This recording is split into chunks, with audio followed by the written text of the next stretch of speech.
Hello everyone and welcome back to my channel. In this week's video we are doing another painting project using our Perfect Trio palette. I wanted to use a bit of an odd trio this week that I have mentioned as an alternative in my list that uses phthalo turquoise instead of phthalo blue red shade.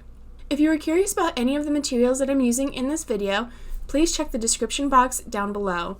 There you will also find my brand by brand color recommendations for this series. These are broken up between artist and professional grade paints so that you can choose the brand and price point that best fits your budget and location. Also in the description box is a link to my Patreon page.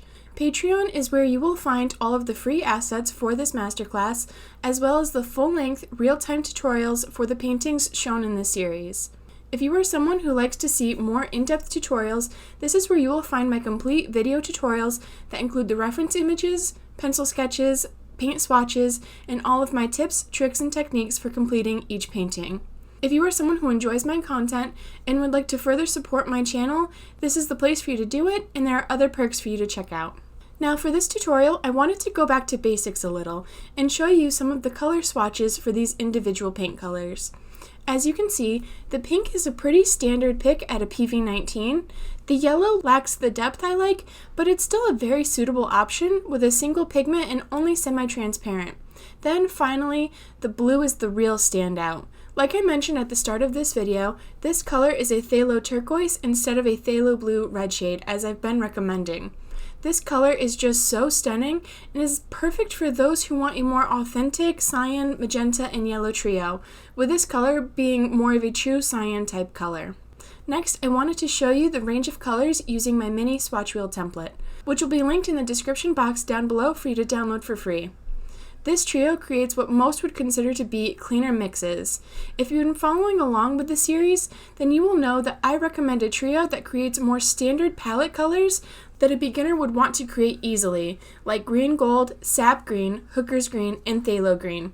This trio doesn't accomplish those mixes without more complex mixing. It is, however, a very fun trio to try out. As you can see, since we still have a semi-transparent yellow, you can see it mixes really well with our other colors. It gives us the opportunity to have nice, deep greens and the ability to mix red with our pink. You can see some small differences in the color variation available from the standard trio palette, especially in the dark greens and blues. Since we are starting off with a turquoise blue color that is quite cool, there really is no other job for our yellow other than to make it turn green, compared to our phthalo blue, which is more of a medium blue that can be cooled down by our yellow, giving it a bit more range. Also, in my opinion, you don't get the same luminosity to the colors. There is of course the option to use nickel azo yellow instead of this yellow, but I opted to show this yellow due to requests. If I make another swatch wheel using the nickel azo yellow, I will show the side-by-side comparison on the screen now. Finally, I'm doing a quick swatching exercise as shown in my color mixing video. I'm not going as in-depth with showing off the color mixing capabilities of this trio, but I am doing all of the two color mixes as well as our earth tone scale. The yellow to red is exactly what we want. We've got our golden yellows and oranges, all the way to our reds and our corally pink. The pink to blue has some really stunning rich purples and blues. We also get some really nice cool pinks and mauvey purples. Then of course, as I mentioned, with our blue to yellow, we don't get the variation I like to see in this part of the trio, but the colors are quite nice. Finally, with the earth tone scale, going from our yellow all the way through our medium browns, dark browns, and finally black, I was able to mix these rich browns and dark black colors quite easily with this trio. Keep in mind that your earth tone mixes can vary slightly between warm and cool based on how you mix your three colors together. I tend to mix my earth tones a bit warmer, but due to my unfamiliarity with this trio, you can see that they lean a little bit cooler in the lighter portion of this scale. Now that we are familiar with our trio, it's time to start painting. At this point, if you are following along, you should have a messy palette from all of our mixing exercises. My recommendation is to keep the palette messy. These colors are still completely usable, able to be reactivated, and you can already see some of our available mixes to pull from on our palette. If you are unfamiliar with how I recommend setting up your palette, I will leave the video linked in the cards above. I will also have my palette printables available in the description box to download for free. Getting into the painting, we are working on an amethyst stone. I thought this would be a really fun topic to switch up from my usual painting subjects.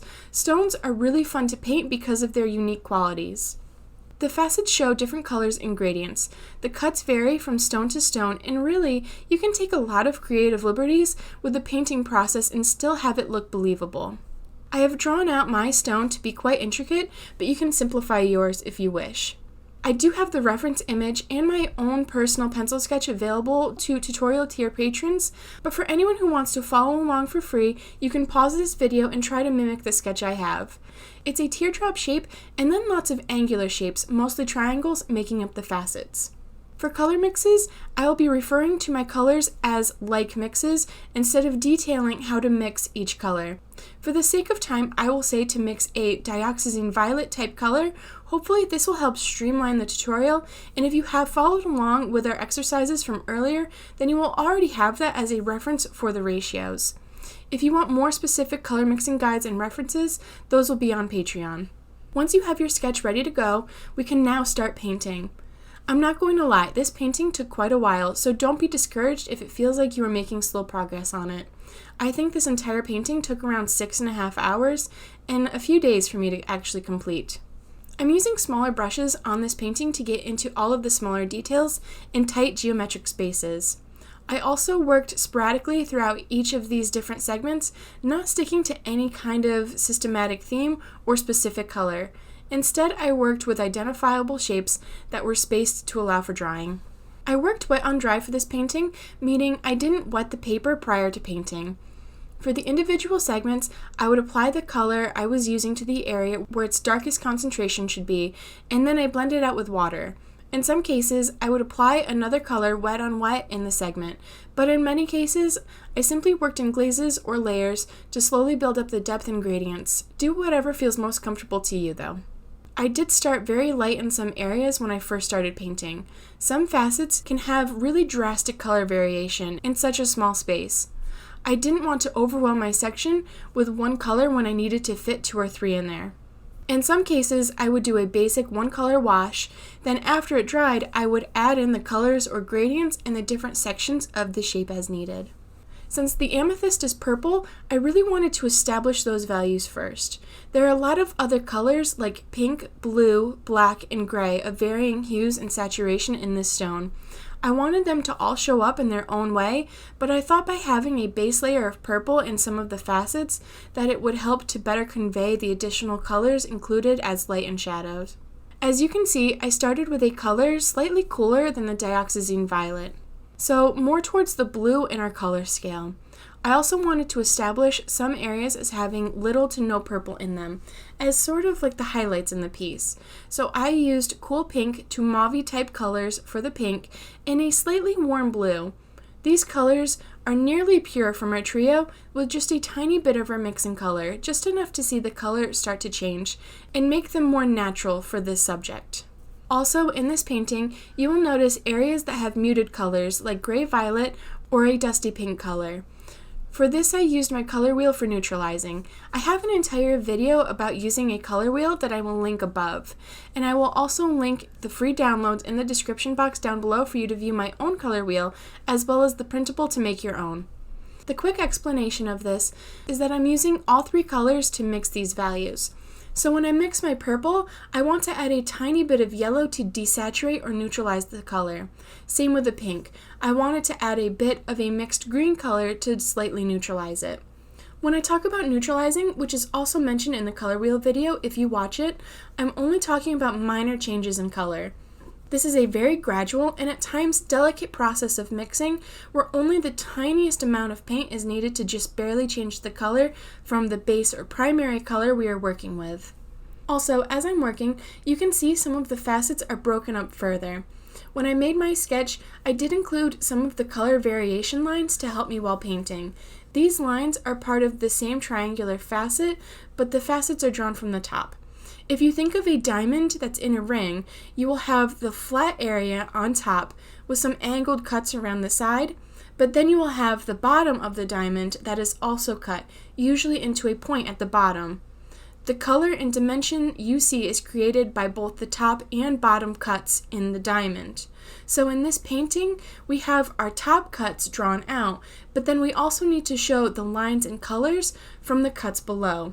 This is what will make our painting look more realistic and three-dimensional in the end.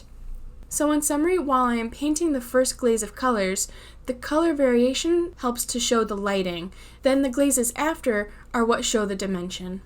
As I continue to go through section by section, giving space to wet areas for them to properly dry, painting the amethyst, I am using roughly the same set of colors to keep the piece cohesive, but mixing them each time to allow for a slight color variance throughout the piece.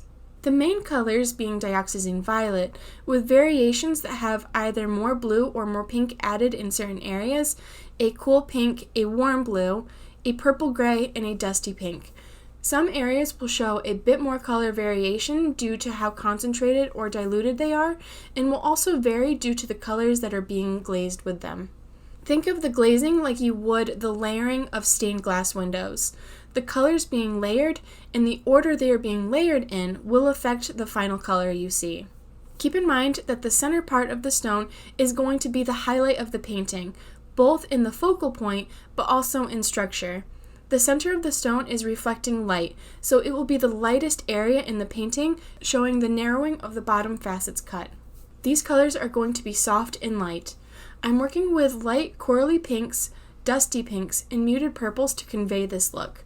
I start with applying these colors wet on wet, meaning I have wet the area and dropped in color. Then, once it's dried, I focused on defining the bottom facets along the sketch lines I had. I worked with the same colors, but worked with more concentrated mixes to make the colors darker where needed. I also paid attention to the areas where I wanted to preserve the most light, specifically at the edges of this large shape. Once this was done, you can feel free to stop here, or you can make any finishing touches you want with gouache, white ink, or gel pen for highlights. I did this sparingly, but you could choose to go further or not at all with your own painting. I hope you enjoyed this tutorial and found value in it.